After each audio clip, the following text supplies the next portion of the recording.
Hey guys, what's up? Today we got our hands on the DualShock 4 back button attachment.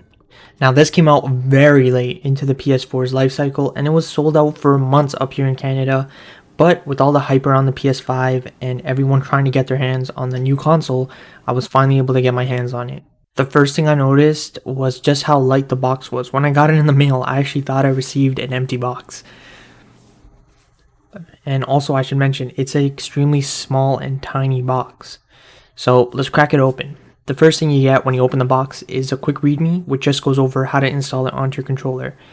The audio jack is a spring-loaded mechanism that flaps back into position, and it is something that you can break if you don't know how to install it properly. So definitely, if you pick one up, read the instructions first. The attachment itself has the accessory port and the headphone port.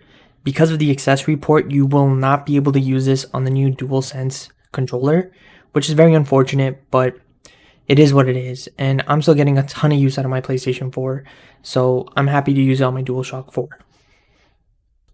When you do put it on your controller, don't worry about moving the audio jack into position. Line it up with the controller just like the instructions say, and it'll snap into place. The first time I put it in, I was kind of hesitant and it was a little tough to put it in. Each time afterwards, it was pretty easy. The button doesn't have an accessory pass-through, but it does have a headphone pass-through, which is super clutch. That means you can still continue to use your wired headset if you happen to use one. The buttons feel very nice and are very responsive. They have this nice click tone to them. The LCD only powers on when the controller is powered on, so you can't actually change the preset value if the controller is not on. It uses the battery from the DualShock 4. It's not a touchscreen like you might expect when you first see it.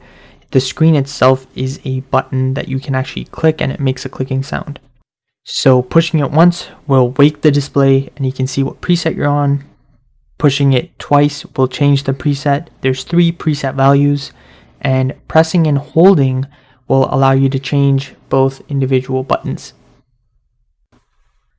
I should add that this doesn't add 2 buttons that you can program to whatever you want and make macros out of. It's just remapping 2 of the buttons on your controller. So for example, I have mine set to X and circle for one preset, which is jump and prone, and it will let me jump and prone, but I can still use X and circle on the controller itself as I normally would. It doesn't impact the buttons themselves, it just adds additional ways to push that same button.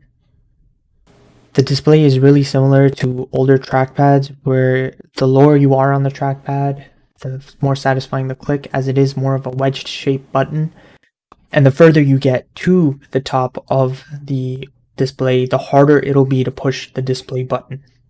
Hope that makes sense. Over the past couple of weeks, I've actually had to use this on a couple of different games just to try it out, see what works best.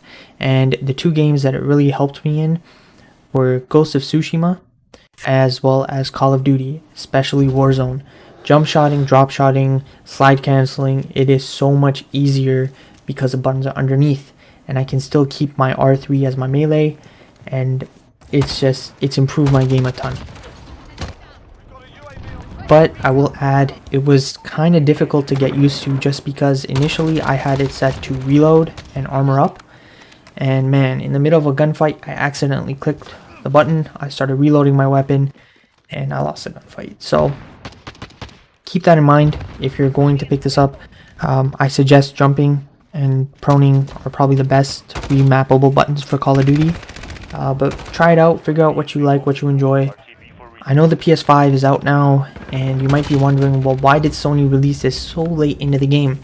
Prior to the PS5's release, people were assuming that Sony would add buttons to the bottom of the DualSense, which they didn't, as we all know, but this opens the door for Sony to releasing a new product like this for maybe the DualSense 5, and I mean, I'm sure I don't have to tell you guys how difficult it is to get your hands on the new consoles, both the PS5 and the Xbox, but I'm crossing my fingers. I hope Sony releases something like this for the DualSense 5, because this is an attachment that I just can't play Call of Duty on a controller without this attachment anymore. It has just changed the game. It does add some bulk to the DualShock 4. You can't swoop under the controller to pick it up anymore if that's something you were used to. You have to kind of pick it up by putting your hand over the controller, which isn't a big deal, but I mean, if you've been playing on PlayStation for any significant period of time, you'll know, and you're used to sliding your hand under the controller, you'll know how difficult it is to kind of change up that muscle memory. And even me in the beginning, I was constantly sliding my hand under trying to pick it up. Another gripe I have, which isn't really the back button attachment's fault, I mean, any sort of attachment like this is going to have this problem. I can't put it on my charging dock anymore. However, it doesn't interfere with my little charging plug thing that I have plugged into my controller, which is super nice. So I just have to unplug the back button attachment whenever I want to put it on its dock. Not a big deal, but something to keep in mind. Now, I do think I have medium to large size hands, so it's much easier for me to grip the DualShock 4. And I know if you have smaller hands, this might be a little tough, even harder to get used to than if you had larger hands, just because it adds so much bulk to the bottom of the controller. I also understand that $30 for this attachment is almost half a controller or something like that. And is it worth it?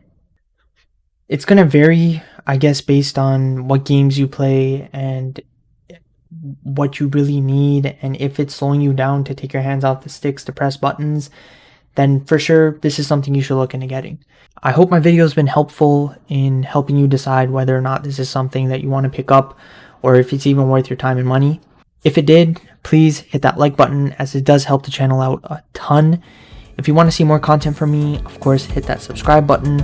I want to thank you all for watching if you made it this far, and I'll catch you guys in the next one. Peace out.